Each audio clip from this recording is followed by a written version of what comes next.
जब वनवास चले जाते हैं तो सीता माता जी जब गुम जाती हैं, सीता माता जब गुम जाती हैं तो परीक्षा लेने जाती हैं गौरा मैया। तो सुनिएगा, मैया गौरा परीक्षा लेन चली हो माँ, मैया गौरा परीक्षा लेन चली हो माँ, मैया गौरा परीक्षा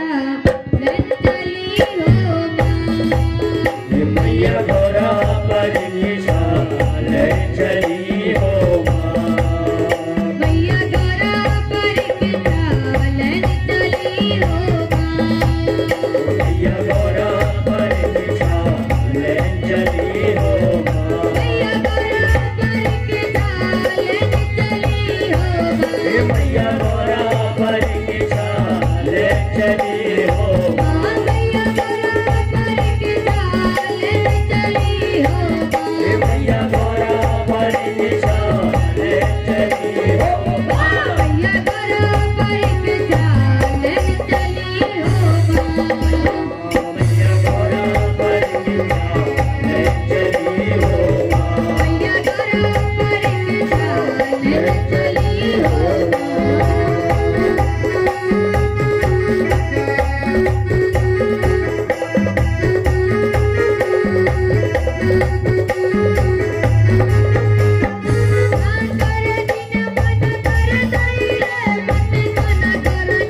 अरे जीने मना करे नहीं रे मते जाना गोरा रे संगा रे जीने मना करे नहीं रे मते जाना गोरा मैया मोर पीने लोगे के नाम स्वामी मैया मोर पीने लोगे के नाम स्वामी मैया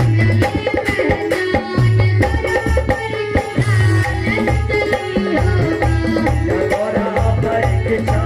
लेन चली हो माँ, मैया गौरा परीक्षा लेन चली हो माँ।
की जय हो।